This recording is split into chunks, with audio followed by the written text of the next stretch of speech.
Bienvenidas y bienvenidos. Qué gusto que nos acompañen a este programa especial desde la Fundación Miguel Alemán. Y hoy vamos a platicar de un tema muy relevante: ser jueza en México, retos y desafíos. Y antes de comenzar y presentarles a nuestras invitadas, a quien nos honran con su presencia, quiero agradecer a la señora Claudia Alemán, responsable del patronato de la Fundación Miguel Alemán, y también al doctor Alejandro Carrillo Castro por esta apertura para poder grabar aquí en esta hermosa biblioteca de la Fundación Miguel Alemán. Y para platicar de este tema, de lo que implica ser jueza en México, nos acompaña la jueza Berta Orozco Hernández. Ella es jueza de ejecución del proceso penal, tiene más de 25 años en el Poder Judicial de la Federación. Jueza Berta, qué gusto que nos acompañes. Muchas gracias a ti, Erika, por la invitación. Muchísimas gracias. Y nos acompaña también la magistrada Enriqueta Velasco Sánchez. Ella es magistrada del Tribunal Colegiado de Apelación del Sexto Circuito con sede en San Andrés Cholula. Bienvenida, magistrada. Yo sé que tienes más de 15 años en el Poder Judicial de la Federación, pero que eres de las fundadoras, de las que les tocó estar de tu primera adscripción fue en el Altiplano. Bienvenida también. Muchas gracias, Erika. La verdad es que estoy muy agradecida y muy emocionada con esta invitación. Además, inspirada con esta locación espectacular. La verdad es que no te imaginas el gusto de poder estar en un lugar con esta vibra tan especial. Y bueno, sí, de hecho mi primera inscripción fue Zacatecas, pero estuve cuando se implementó el sistema penal acusatorio y también estuve un tiempo en el Centro de Justicia Penal Federal en el Altiplano. Y para comenzar esta charla, me gustaría que pudiéramos platicar un poco de cuál es, de situarnos, de poder ubicarnos, cómo estamos en cuanto a la presencia de mujeres juzgadoras a nivel federal. Que nos pudieras compartir, jueza Berta, algunas de las estadísticas, porque ya lo decía, bueno, es importante destacar que en más de 200 años de historia del máximo tribunal de justicia del país, de la Suprema Corte de Justicia de la Nación, por primera vez está presidido por una mujer y está integrado por 5 ministras. Pero, ¿qué está pasando en los demás juzgados, en los tribunales? ¿Hemos logrado esta igualdad? Pues mira, en números podemos decir, y bueno, en términos generales, aquí tengo los datos, en el Poder Judicial Federal hay 24,686 plazas y estamos hablando de todos los niveles. De este número, la mayoría son mujeres, pero Claro. cuando hablamos de mujeres juzgadoras, mujeres magistradas, hombres jueces y hombres magistrados, tenemos que 1,148 son hombres entre jueces y magistrados, contra 477 mujeres, según la última estadística. De esas 206 magistradas, 272 juezas. Y creo entonces que esto nos pone en evidencia que, como te decía, en todos los niveles tenemos un número de personas que trabajan en el Poder Judicial de la Federación, pues evidencia de los techos de cristal, estos famosos techos de cristal, porque entonces, habiendo tantas mujeres, solamente alcanzamos a llegar muy pocas. Y bueno, platicábamos, ¿no? Esto, y también está documentado, se debe, por supuesto, a estos techos de cristal, decía que son como evidentes, pero también a los estereotipos. Se lo debemos a ellos porque, pues, el trabajo que hacen las mujeres, como ha venido aconteciendo, pues es únicamente este trabajo no sé, funciones secretariales y no ya una función de poder. Y estos son como estos datos duros. Podríamos así desmenuzarlos y entonces también tener algunos datos y darnos algunas ideas o explicar este fenómeno desde muchas aristas. Pero bueno, para estos efectos creo que podemos dividirlo en estos dos aspectos, ¿no? Es muy difícil llegar o vemos que es complicado llegar y por otra parte también que pues se cree que las mujeres servimos o sí, servimos como servidoras también o tenemos que desempeñarnos en algunas labores que no son propiamente de mando. Claro. Y en alguna ocasión le preguntaban a la Justice Ruth Bader, que trabajó, integró la Suprema Corte de Justicia de Estados Unidos, cuántas mujeres se necesitaban que hubiera ocupando la Suprema Corte. Y lo comentábamos, magistrada Enriqueta, ¿cuántas mujeres se necesitan que estén en tribunales, en juzgados en este país, en la misma Suprema Corte de Justicia de la Nación? Pues yo contestaría igual que la jueza Ruth, yo contestaría todas. ¿Por qué? No se trata de una cuota, no estamos hablando de números, de que no importa quién llegue, con que sean mujeres, con eso se cumple este reto y este gran desafío. Se trata más bien de generar estas dinámicas en las que no importa si eres mujer o no importe si eres mujer o eres hombre, que lo que se reconozca sea tu trabajo, tus talentos, tus vocaciones. Berta hablaba sobre los techos de cristal y a mí me gustaría agregar además los pisos pegajosos. Es difícil acceder porque hay un tope hacia arriba. Las razones multifactoriales, desde luego, pero que tienen que ver con el proyecto de vida de las personas. La ministra presidenta dijo hace un par de años, cuando tomaban protesta una serie de juezas, que yo me acuerdo se me pone chinita la piel. Ella decía, no pierdan su identidad. Ser mujer es valioso y eso no tendría por qué ser un obstáculo para que también cumplan sus sueños profesionales. Pero llega un momento en el que hay tantos roles que desempeñamos, además del profesional, las labores de cuidado, lo que la sociedad demanda de estas mujeres que tratamos de acceder a la vida pública, a los puestos de mando. Y entonces hablamos del techo de cristal y del piso pegajoso que te empieza o que genera estas problemáticas diferenciadas y sumamente complejas. Desde mi perspectiva hemos avanzado muchísimo. Tenemos grandes pioneras.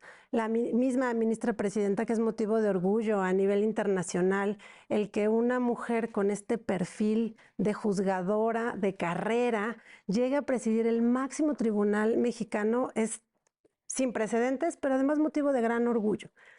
Pero no es la única. Ella está acompañada de otras mujeres exitosas, valiosas, que nos han abierto las puertas y nos han generado escenarios que en las que estamos ahora en estos puestos de decisión. Desde luego los aprovechamos, pero además estamos abriendo camino para las que vienen. Creo que eso es muy importante, esta sinergia entre todas las mujeres.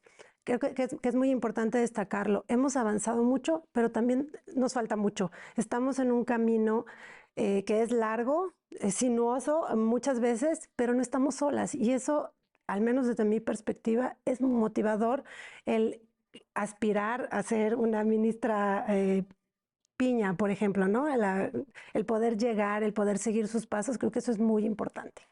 El hecho de que se puedan ver representadas. Y esto me lleva a preguntarte, jueza Berta, ¿en qué momento de tu vida decidiste, te fijaste como una meta el decir, quiero ser una jueza? Pues hablaba precisamente la magistra Enriqueta que hay pisos pegajosos, hay techos de cristal. Cuando, bueno, entró muy joven al Poder Judicial de la Federación y escalando, hay un momento en el que yo soy... ¿Cuántos años tenías cuando Cuando entraste? llegué, yo entré de 20, tenía 23 años, 23, iba a cumplir 24, por eso tengo como 22 años trabajando en el Poder Judicial. Y cuando tenía 24 años, soy mamá soltera. Y en ese momento puedo decir que no pensaba en que yo podía ser jueza. Lo que pensaba en ese momento era que necesitaba trabajar para también, pues, que para mantener a mi hija y para mantenerme yo. Hasta que pasa el tiempo, entonces que te vas dando cuenta que puedes hacer las cosas. Evidentemente, cuidar un hijo trae mucho trabajo. Cuando ya ella empieza a crecer y entonces el trabajo era menos y empiezo a ver que, que se podía, porque en algún momento no lo aspiraba pensando que yo no podría hacerlo, que si alguien había llegado era porque tenía una inteligencia superior o porque tenían muchísimas posibilidades o se alinearon los astros, como sea, dábamos muchas explicaciones. Es hasta que empiezo a creer que es posible. Pero además de eso, tienes que forjar el deseo de ser. Me queda claro que si no quieres, no lo vas a hacer. Y en eso me refiero a ser jueza. Llega el concurso exclusivo, el primer concurso exclusivo para mujeres. Y entonces es cuando digo, voy a poder y quiero hacerlo, más porque éramos todas las mujeres. Y es cuando me pongo a estudiar y afortunadamente soy vencedora de ese concurso. Fuimos muchas mujeres las que participamos en ese momento y con esta posibilidad, porque al menos ese concurso lo que te dio o lo que nos dio fue decirnos, tú tienes la posibilidad de hacerlo. Te abre ese camino y además ofreciendo con estas acciones afirmativas una posibilidad de no tener que irte tan lejos de tu lugar de origen o de tu familia o de estas redes de apoyo que necesitas, como yo las necesitaba, y es ahí donde nace el verdadero deseo de serlo. Pero sí, si antes era como un anhelo o un sueño, en ese momento se convierte en un deseo que puede ser posible. Es ahí donde creo que se materializó. Qué importante esto que nos compartes, jueza Berta, la función que cumplen estos concursos exclusivos para mujeres como parte de las acciones afirmativas, porque tú lo dices de manera muy brillante, te permite visibilizar la posibilidad de hacer realidad un sueño y que lo puedes materializar. Es parte de lo que tienen de fundamental estos concursos. Y en tu caso, magistrada, no fue un concurso exclusivo para mujeres, pero sí entraste muy joven también al Poder Judicial de la Federación y fuiste también mamá muy joven. Sí, bueno, yo entré tarde, les digo, al Poder Judicial de la Federación, pero tuve una historia previa. Trabajé casi 10 años en el Poder Judicial Estatal. En la misma función, era secretaria proyectista. Me formé en las judicaturas y en un mundo que además era de hombres. Cuando se hace este cambio para la federación, yo viajaba todos los días, mi ciudad de residencia era Puebla, y venía todos los días a San Lázaro a trabajar y me regresaba todos los días. ¿Qué pasa una vez que transcurren años y que sale un concurso? Mi jefa, la magistrada con la que yo trabajaba, me dijo, tú estás lista. Y la verdad es que la persona que menos creía eso era yo, porque además mis hijas eran pequeñas. Y yo dije, bueno, pues mi jefa dice que sí, hagámoslo. La verdad es que yo, sin mucha fe, digámosle así, en mí, porque yo solamente estaba pensando en justo lo que dice Berta, en trabajar, en mantener, en proveer. Pero una vez que inicio este concurso y empiezo a estudiar y a descubrir lo que implica involucrarte, dejar tu vida para poder prepararte para un examen de estos, porque mira, en mi concurso no fue exclusivo, fue el segundo de sistema penal acusatorio, yo soy segunda generación de sistema penal acusatorio. Sin embargo, después de ver la experiencia de las mujeres que han estado en concursos exclusivos para mujeres, el de magistrada me tocó mixto, pero en una parte semi-especializado, digamos, les dice semi-exclusivo, es que no hay diferencia. Mucho se piensa, bueno, es que el concurso especial, exclusivo para mujeres, especial para ellas, les están ayudando. Y la verdad es que no es así. La verdad es que el nivel de exigencia en un concurso de oposición de esta envergadura no es fácil. Tienes por lo menos que leer, aprender y estudiar 8,000 jurisprudencias, que es lo mínimo, el piso mínimo. Y a partir de ahí, pues todo lo que implica la función jurisdiccional, porque bueno, además, mi reconocimiento para las juezas de este primer concurso, porque hicieron un examen Ceneval. Volvieron a hacer un examen Ceneval cuando ellas ya tenían pues esta acreditación de licenciadas en Derecho. Y aún así, se dice, bueno, es que eso qué fácil. Yo no estoy segura que muchas personas hoy, después de 10 años de estar fuera de las universidades, pudieran acreditar ese tipo de exámenes. ¿Por qué es tan importante hacer este reconocimiento? Porque ninguna de las mujeres en estos puestos de titulares, juezas y magistradas, podríamos hablar también de las secretarias y las oficiales, pero en este momento, si nos centramos en el tema de las titulares, yo no he visto que ninguna esté ahí porque le hayan regalado nada, ninguna. ¿Y qué pasa después? ¿Qué pasa una vez que tú haces todo este proceso de concurso, que además te demora muchos meses? En mi caso, este último concurso que hice en el 2021 duró de febrero a octubre. ¿Qué implica febrero a octubre? Pues dejar todo para poder prepararte. Y esta preparación no es gratuita. ¿Por qué la exigencia de esta preparación pues tan profunda? Porque el servicio que vas a desempeñar lo ameritan.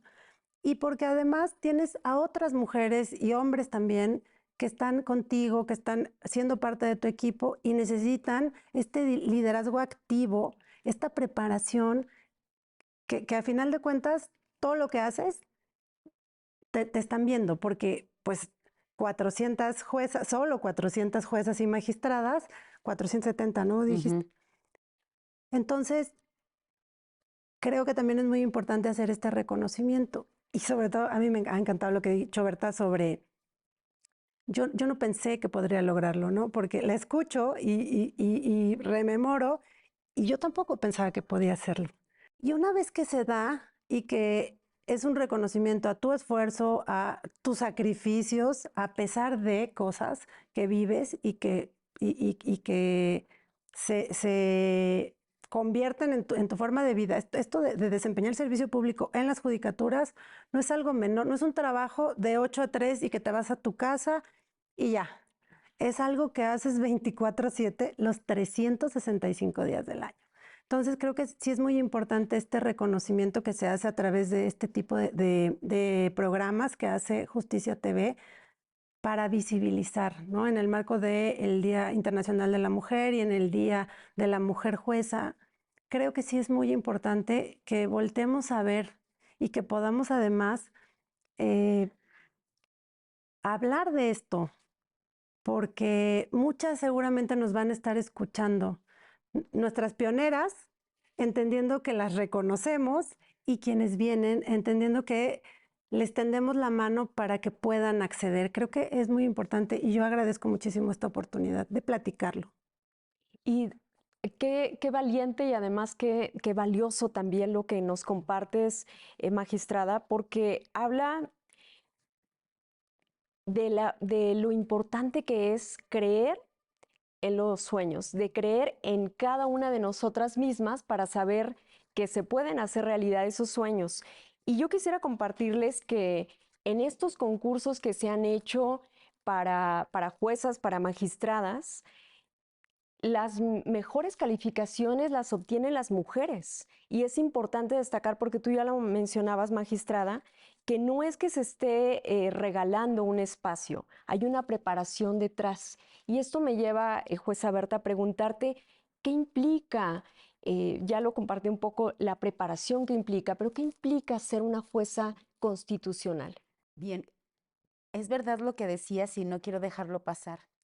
Fíjate que tuvieron que decir que había sido, al menos en el concurso en el que yo participé, en el que mejores calificaciones se obtuvieron históricamente. Lo tuvieron que decir para legitimarlo, porque entonces se tenía la idea muy equivocada de que por ser un concurso exclusivo para juezas, era un concurso muy fácil y entonces nos habían regalado el concurso. Y tuvieron entonces que salir a exponer que eso no había sido cierto. Y entonces que el concurso había sido de esta manera.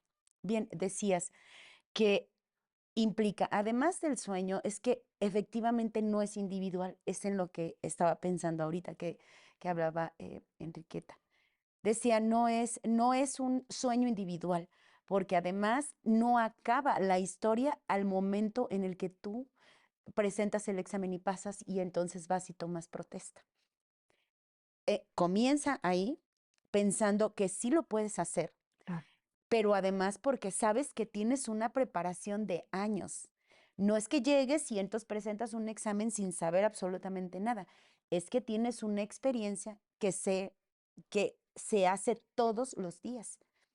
Y luego viene el examen. Yo creo que nadie podrá decir, nadie de los que de las personas que hemos presentado examen para jueces o magistrados, para ser personas juzgadoras, podría decir que es algo sencillo. Porque lo primero decía es forjar la voluntad. Porque si no quieres, no lo vas a hacer. No va a ser casual.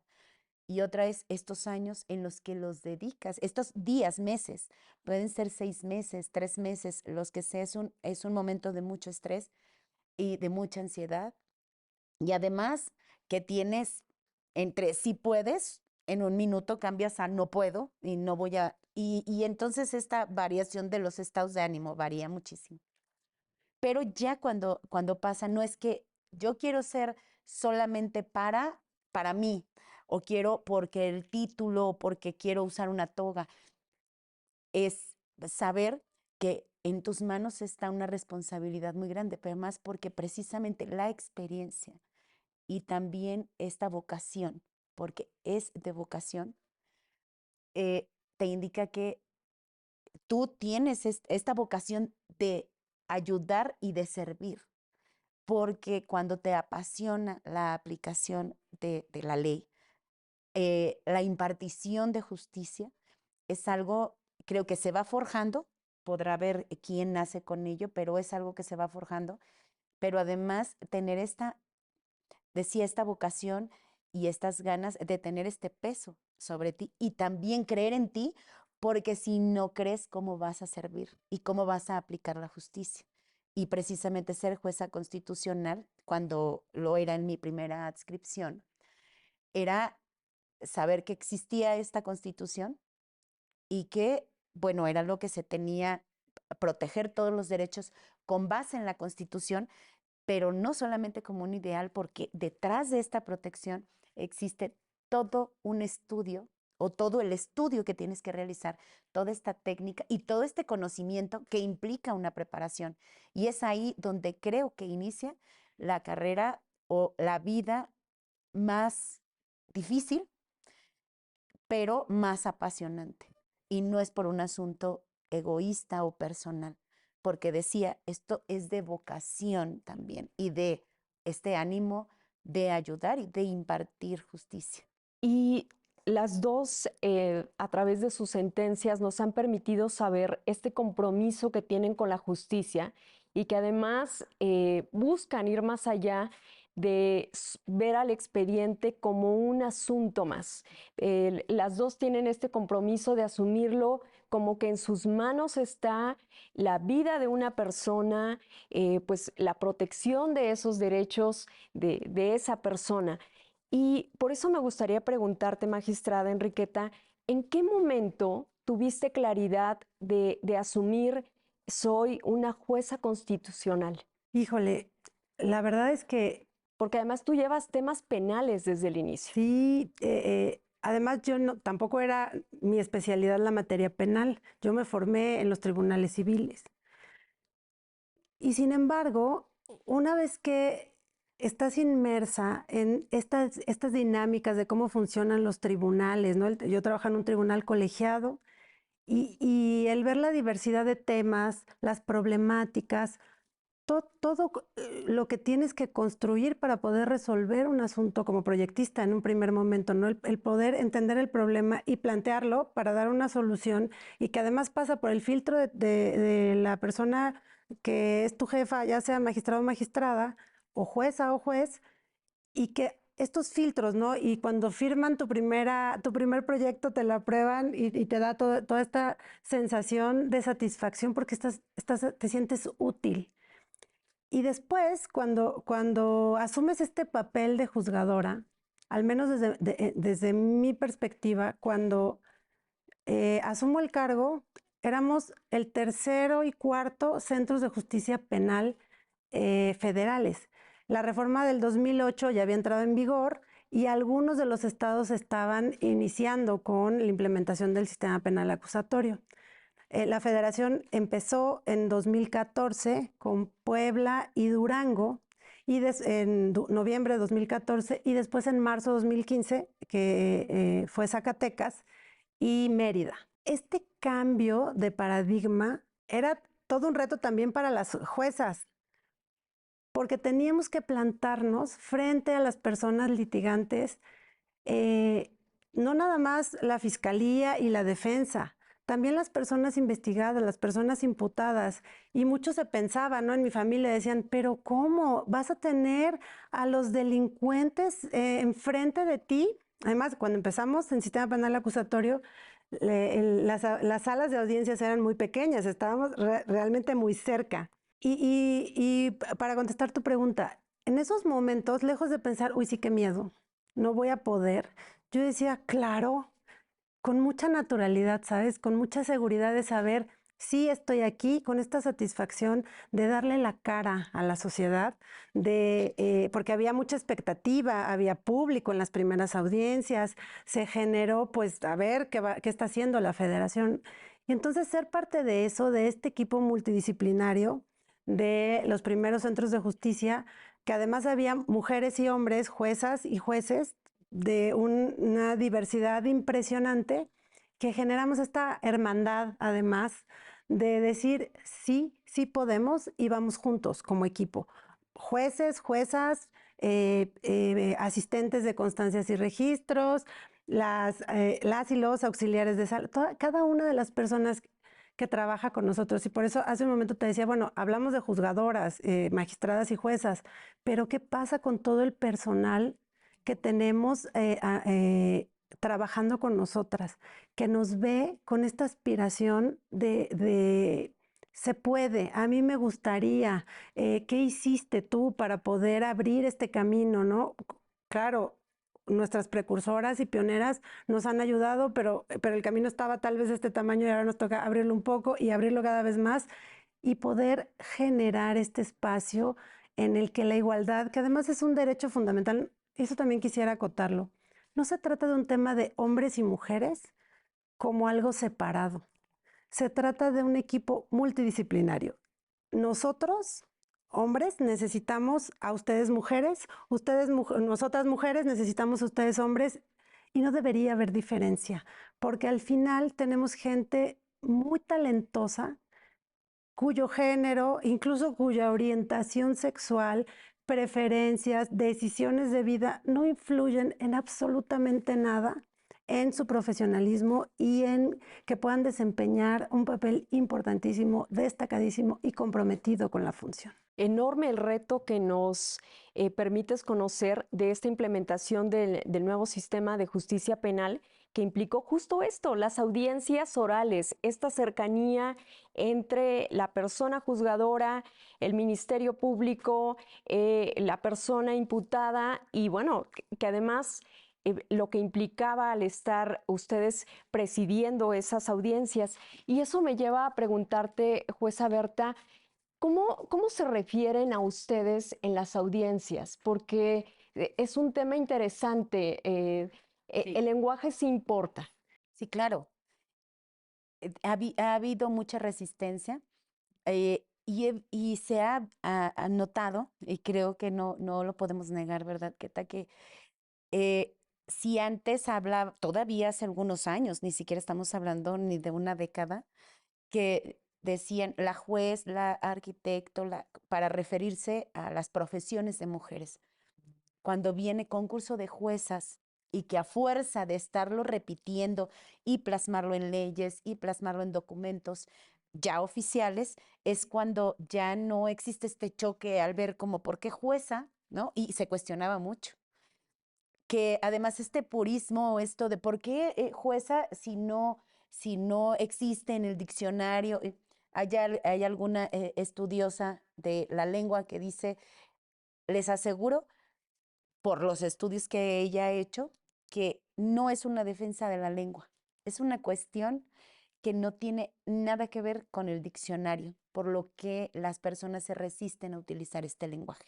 Fíjate, al menos con las mujeres, no hablemos ya del lenguaje inclusivo, de otro tipo, ¿no? De otras personas también en otra posición debido a su orientación sexual, identidad de género. Y el propio personal le costaba trabajo cuando, al menos en mi experiencia, cuando yo llegué a decir jueza en los acuerdos o en las sentencias, y entonces ponían algo que fuera inclusivo. Si lo que quieres es un lenguaje inclusivo, ponemos la titular, porque es masculino, ¿no? Y si hablamos de jueza, y además era la jueza primera, entonces, porque me explicó de esta manera, con toda la naturalidad del mundo, es que si dice jueza primera, se asume como un primer lugar. No, es simplemente que así se llama el juzgado donde estamos, soy la jueza primera. Bien, y sí, hay mucha resistencia, si al interior hay resistencia, afuera es peor. Y siempre éramos la juez. O si decían, ¿puedo hablar con el juez? Sí, a sus órdenes. ¿Es usted? Sí, soy la jueza. Ah, entonces sí, como, o hacían estas preguntas o decía, no me imaginé que usted fuera, si te veían caminando, o no sé qué era la expectativa de las personas para verte. Ahora en las audiencias estoy en el sistema penal acusatorio, ahora como jueza de ejecución, y platicábamos, ¿no? Que decían, te dicen señorita, señorita juez, además, señorita juez, o bueno, igual como su señoría, pero sí es muy marcado que eres la señorita, mientras que ellos, los hombres, el Ministerio Público, el defensor, son los licenciados, ¿no? O señores, pero tú eres señorita, pensando que si te dicen señorita es porque te están haciendo o te están halagando, porque pareces joven, ¿no? Y entonces, sí, porque pareces joven, porque si dicen señora, no sé qué tanto podría molestar. Pero si te dicen así, bueno, entonces yo creo que todo está calmado. Sí ha costado mucho utilizar este lenguaje, decirnos juezas, magistradas. Y sí, así se refieren. Y decía incluso el propio personal, y fue un trabajo muy complicado. Y cuando reflexionamos las mujeres de por qué nos hablan de esta manera, sí, coinciden en que era difícil que asumieran que éramos juezas o magistradas a la hora de la firma o en el acuerdo o para nombrarte también. Y qué importante visibilizar esto, porque bien lo dicen, lo que no es nombrado no existe. Vamos a hacer una pausa y regresamos para seguir platicando con estas dos grandes mujeres con quien nos honra que nos acompañen hoy aquí en la Fundación Miguel Alemán. Regresamos.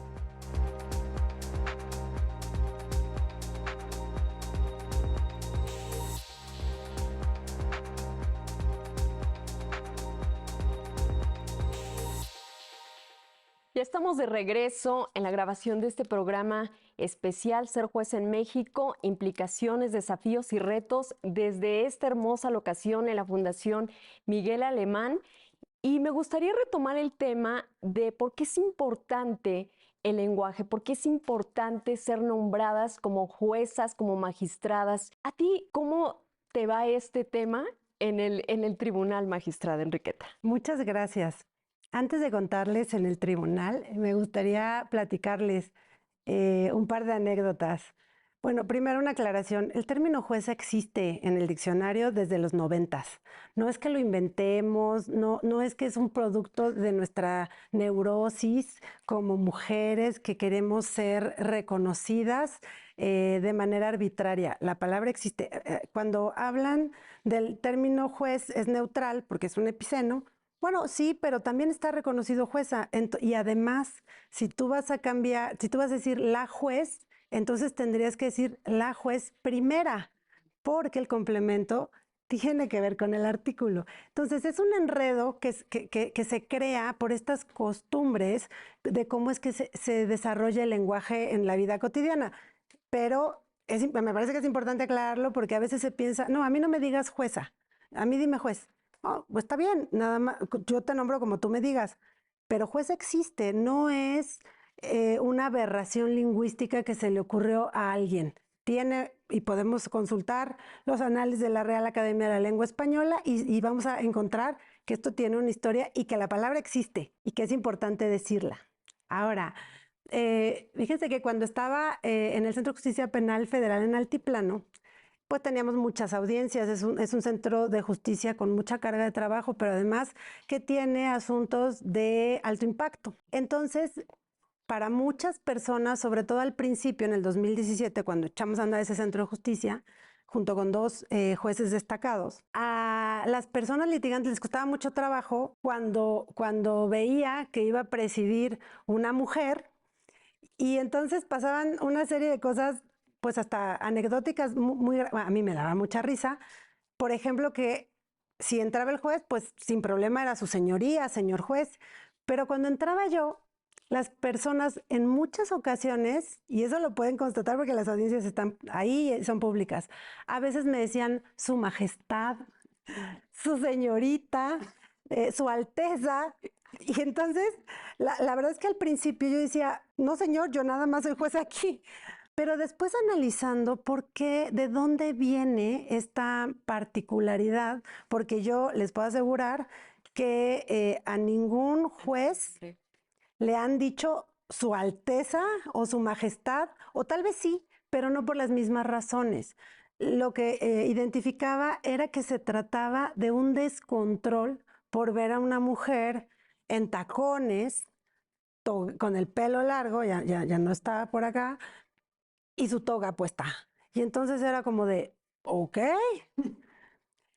Creo que ese tipo de impactos en la sociedad es lo que debemos generar para normalizar nuestra presencia en estos lugares.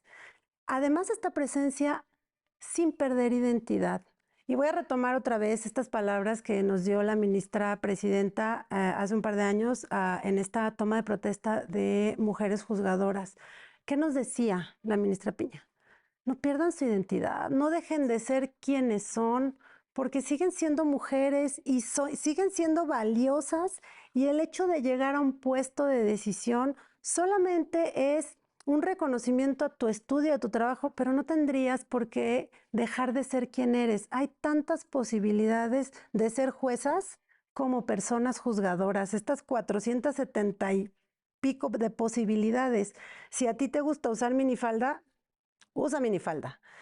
Y si a ti te gusta tener el pelo corto o vestirte de traje, vaya, es que eso no tendría por qué determinar, de hecho no determina tu nivel de profesionalismo. Y esto es tan importante decirlo como el hecho de que muchas veces cuando llega una mujer joven, estas juzgadoras muy jóvenes que tenemos y de las que yo me siento muy orgullosa, además, mujeres guapísimas que dicen es que yo no sé si me puedo seguir vistiendo de la misma manera que me vestía cuando era secretaria. Y mi respuesta en automático es, ¿por qué no? Tu identidad como persona no está vulnerada, cambiada, no es que te transformaste y ahora para cubrir con la expectativa de lo que debe ser una jueza o una magistrada, tienes que transformarte. Me parece que eso es parte del estereotipo que tenemos que romper, el reconocernos, incluso el aplaudirnos a las juezas y magistradas valientes que deciden no perder, o que han decidido no perder esta identidad. A mí me parece muy importante también destacarlo, porque no deberíamos ser, nuestra presencia no debería ser extraña en los puestos de decisión, debería ser tan natural como cuando llega cualquier hombre vestido con saco o sin saco o con corbata. Yo sé, porque además así nos educaron, que decían, bueno, pues que para ser abogado o abogada, pues tienes que parecerlo. Muy bien, eso es cierto. Sin embargo, bueno, es cierto desde cierta perspectiva. Sin embargo, eso no te determina. Cuando eres juez o jueza de sistema penal acusatorio o magistrado de alzada, como es mi caso, y usas esta toga, una vez que tienes esta prenda, tu investidura cambia. Y no porque dejes de ser tú, porque abajo está la misma persona. Sin embargo, estás representando una institución y ahí es cuando sí cumples, ¿no? Esta expectativa de lo que espera la sociedad de un juez o jueza. Pero eso no debería permear en lo que tú eres o en lo que la sociedad espera de ti como mujer, como madre, como hermana, como prima, como compañera. Porque además el pensar que esto se trata, insisto, de una dualidad hombre-mujer, pues pierde de vista un montón de posibilidades y de colores en medio, ¿no? De decir, bueno, yo no soy hombre, pero a mí me gusta usar corbata, por ejemplo. Y decir, bueno, pero ¿cómo vas a usar corbata? Bueno, porque yo quiero, ¿no? Y eso no tiene absolutamente ningún impacto en la función que desempeñas y creo que eso también es importante traerlo, ¿no? A la mesa de diálogo. Y el reconocer, sí, por supuesto, la investidura que les da el traer una toga, la responsabilidad que tienen y por supuesto también reconocer esos casos de alto impacto, esas sentencias que cambian vidas.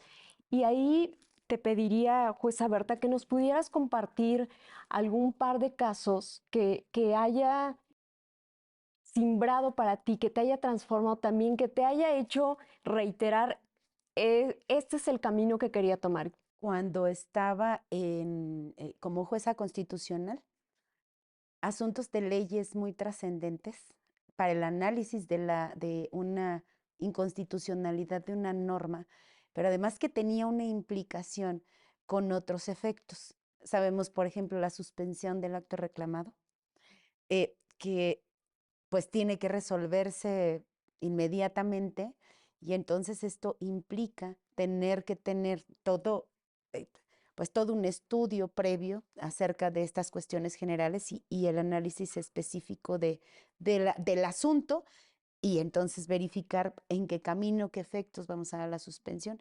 Estos de normas generales, recuerdo uno, por ejemplo, que tenía que ver con alguna norma que había cambiado sobre la militarización, que así le estaban llamando, de la policía. Y en ese asunto en el que tienes una responsabilidad muy grande porque el análisis debe tener un enfoque social, constitucional, histórico, por una parte, los asuntos que implicaban la libertad de las personas o que implican la libertad de las personas, en donde, bueno, se tiene que proteger sobre todo este derecho humano, la libertad.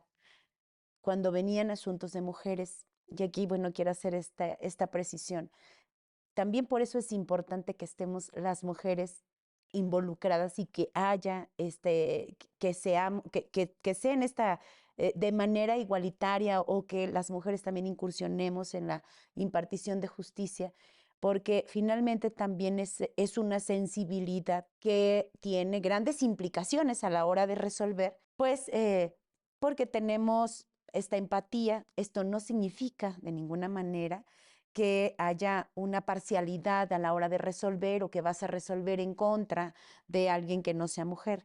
Pero sí, ya en un análisis o en un contexto, un análisis de la realidad, estos asuntos que implicaban violencia hacia las mujeres o asuntos de niñas, niños, adolescentes, de propias mujeres, por ejemplo, recuerdo mucho, nada más por mencionar, un asunto de una mujer policía que habían despedido a pesar de que ella había enfrentado a unos delincuentes, entonces ella resulta herida y era necesario que en una suspensión se resolviera, pues hasta dónde llegaba el derecho a recibir una atención médica, porque no tenía atención médica siquiera por parte del patrón.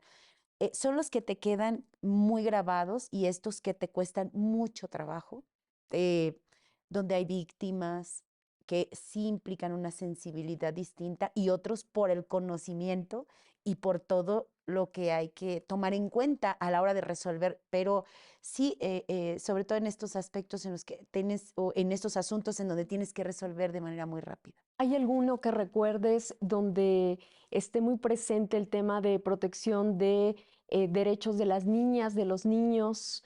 En los asuntos penales, sobre todo, es cuando más se advierte, cuando tiene que ver con temas muy delicados como, bueno, delitos sexuales. Estos eran, pues sí, teníamos que analizarlos con muchísimo cuidado donde estaban involucrados niños, niñas y adolescentes. Por ejemplo, recuerdo uno donde la víctima era una niña, sí, una niña, porque no había cumplido 18 años, un adolescente de 17 años más o menos, pero también la parte acusada o el imputado era una persona que tenía 17 años.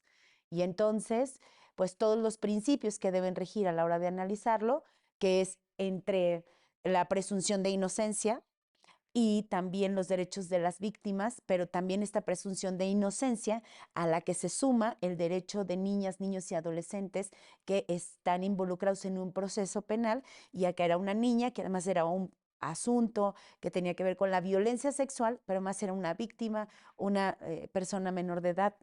Y es ahí cuando requieres tener todos los conocimientos, toda la sensibilidad, todo lo que, toda esta perspectiva de género, perspectiva de niños, niñas y adolescentes.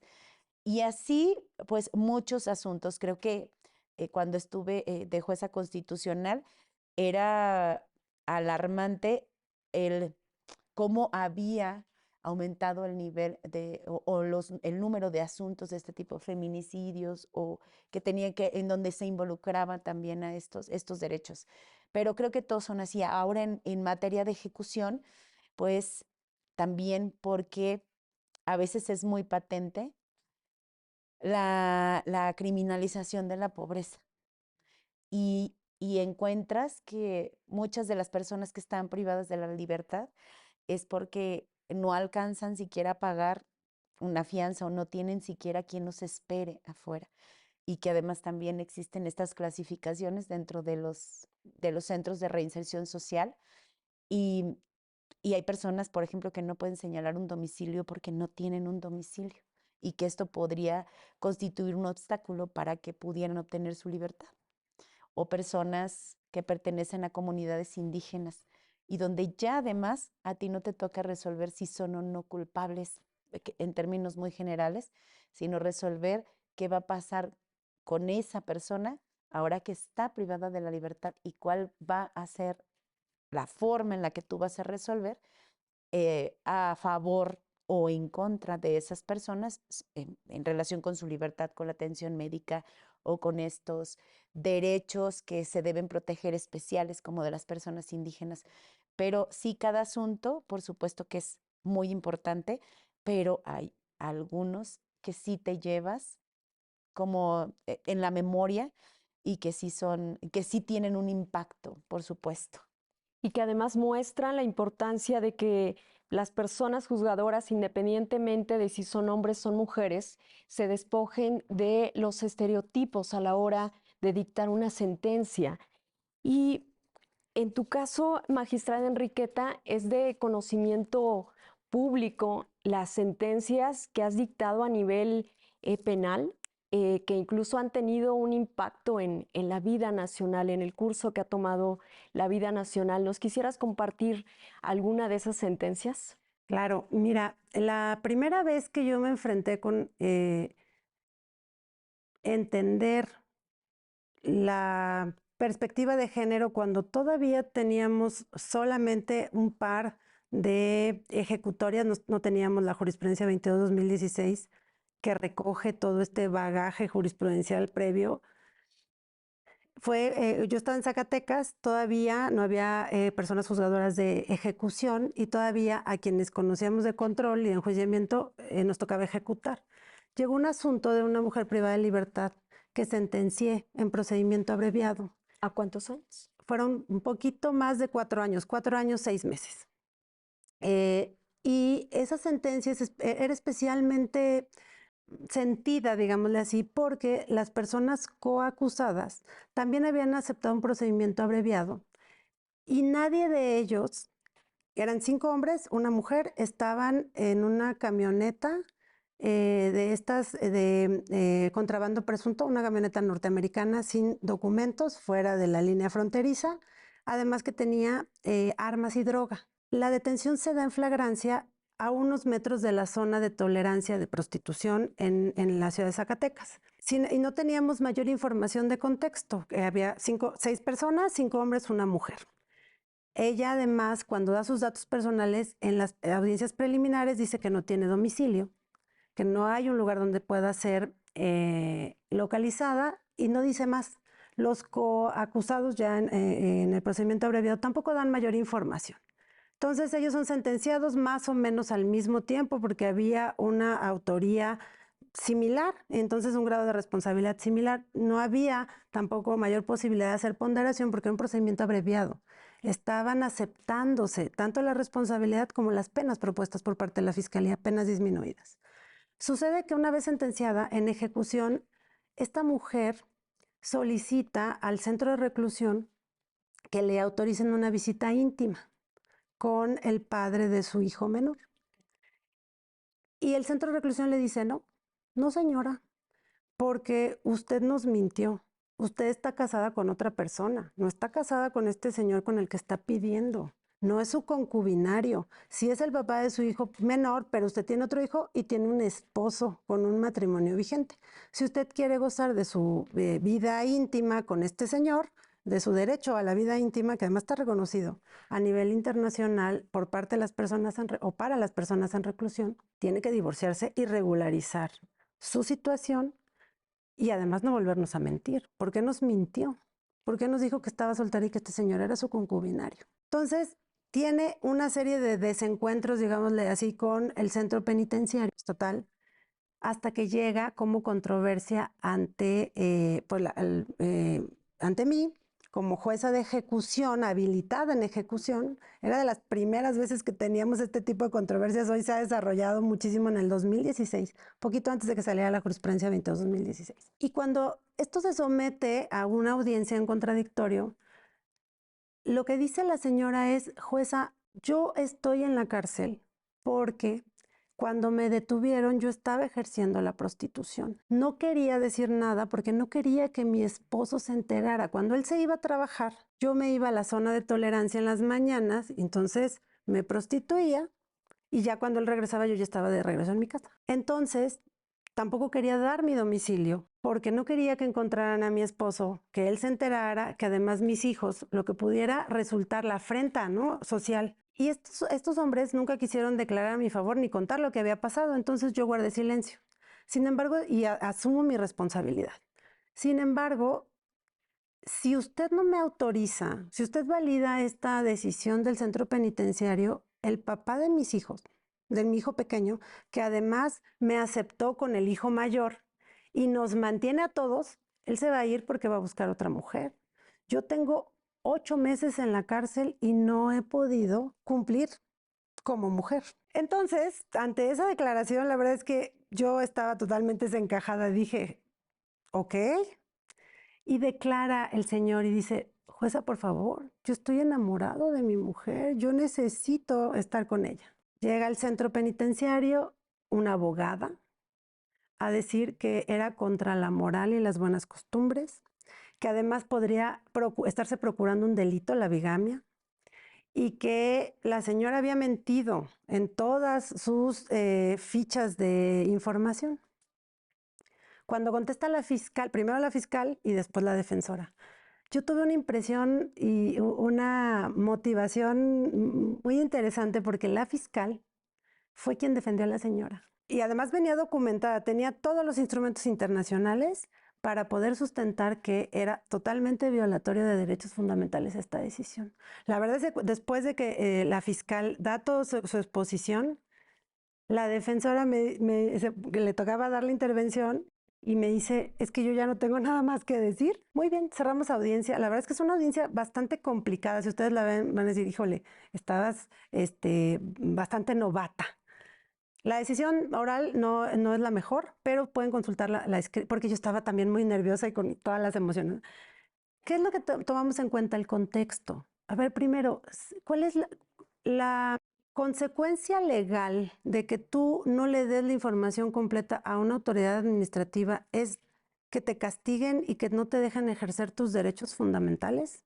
¿Qué es lo que está castigando en realidad esta decisión de la autoridad penitenciaria?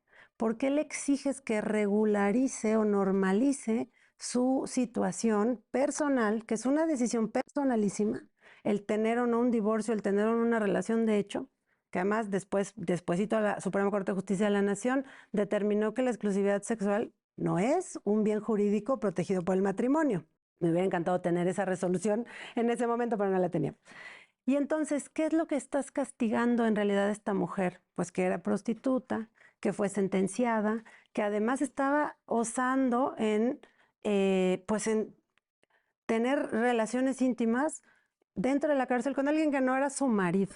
¿Qué es lo que al final, después de que trabajamos este proyecto, incluso pensaba, bueno, vamos a reponerle, porque alegaban temas de disciplina, temas sanitarios? Bueno, la autoridad penitenciaria se defendió con todo lo que tenía. Yo lo que les dije en esta decisión es, no voy a ordenar una reposición de procedimiento para que se observen cada uno de tus requisitos, porque esto implica generar más tiempo. Lo que necesitamos hacer es algo contundente. Como tú fuiste quien impidió el ejercicio de ese derecho, ahora no puedes hacer otra cosa más que autorizarlo y permitirlo. Y ya después veremos el tema sanitario y el tema disciplinario, siempre y cuando esté justificado. La verdad es que fue una decisión que costó mucho trabajo porque aparte no teníamos asidero. Fuimos construyendo sobre los argumentos que nos dieron. Costó trabajo, pero sí me dejó muy satisfecha y convencida de que esa es la función que tenemos que hacer, hombres y mujeres. Porque el tema de la sensibilidad tiene también que ver, creo, con la cosmovisión. Mientras, a ver, lo que decía en un principio, tantas personas juzgadoras como posibilidades de construcción de una decisión. Entonces, mientras haya mayor diversidad de personas juzgadoras, también habrá mejores posibilidades de que se puedan abarcar estas perspectivas, y creo que eso es muy importante. Y ya en altiplano, estas mujeres en conflicto con la ley penal de alto impacto, algunas personas me decían, no, bueno, es que con esta idea de perspectiva de género, tal vez estás yendo más allá, ¿no?, de la razonabilidad. Yo decía, es que si tú tienes prueba de contexto, perfectamente puedes diferenciar entre la lideresa de un cártel de droga, por ejemplo, y la persona que no está tomando decisiones para poder traficar con armas, ¿no? Estos Claro, que temas de solo acopio. está siendo usada. Y qué importantes estos ejemplos que nos planteas, magistrada Enriqueta. Se nos termina el tiempo, pero yo no quisiera cerrar sin que antes nos pudieran compartir brevemente quiénes son sus referentes, a quiénes están leyendo, quiénes las ha formado. Bueno, siempre puede haber referentes intelectuales y referentes como personas. Y creo que sí, el principal referente para mí ha sido mi mamá, mis abuelas, porque es hasta el momento en que llegamos a algún lugar cuando te das cuenta lo fuerte que han sido y todo lo que han tenido que construir y la vida que han tenido que hacer, cuando en algún momento pareciera que lo que queremos o lo que queríamos, al menos a mí me sucedió, era salirme de ese molde y decir, yo no quiero ser como ellas porque pasaron por muchas cosas. Pero al final, cuando tienes que pasar por caminos tan eh, pedregosos y con tantas complicaciones, es cuando dices, yo quisiera ser como ellas, que son personas que no habían tenido esta educación como intelectuales o como personas. Bueno, la jueza Ruth Bader Ginsburg, por supuesto, la ministra presidenta Piña. Tuve una jefa que fue mi primera jefa como jueza, era la primera, y ella también siempre fue un referente y siempre decía, claro, ustedes pueden, porque yo también pude. Y además ella tenía 6 hijos. Y en el momento en que ella es jueza ya tenía un poco más de 50 años. Entonces, con todo eso, ella era un referente, pero también, pues, eh, estas feministas, que hay muchas mujeres que son feministas, pero también los hombres que tenemos que ver, decía Eketa, esta visión integral, porque no hay una mejor forma de armar el mundo de manera equitativa que estando todos y todas juntos, no es de bloques. No sé, que leer, pues mucha, bueno, literatura que tiene que ver con esta forma de vivir de las mujeres, y no sé cómo mencionar, bueno, platicábamos, ¿no? Rosa Montero, que es genial, es cómo podemos ver en contextos históricos o qué entendemos, cómo podemos ver a estas mujeres. Irene Vallejo, que habla de estas tejedoras, otra escritora que habla de cómo es que a las mujeres las han dejado fuera de esta historia de las letras, o la propia historia, cómo la han dejado fuera. Pues escritoras españolas, Bernard Schling, que acabo de leer también, que se llama La Nieta, y también él habla desde el punto de vista masculino acerca de cómo ve a las mujeres. Historias muy tristes, pero no sé si es que tendría que ser estos referentes, o tendría que mencionar a todas estas personas que he leído y que me han impactado, ¿no? Pero sobre todo, Que te han más formado. impacto es en la vida, y aquellas académicas, maestras, que a lo largo de mi carrera han estado, pues, con todo las implicaciones de vivir en una época que fue más complicada para ellas como mujeres, y que siempre fueron el ejemplo. Muy pocas veces en mi juventud pensaba que no se podía. Es hasta que te empiezas a enfrentar ya con cosas más, pues sí, más vividas y más frontales, en las que dices, creo que no lo voy a lograr. Pero en ese Y momento, se logró.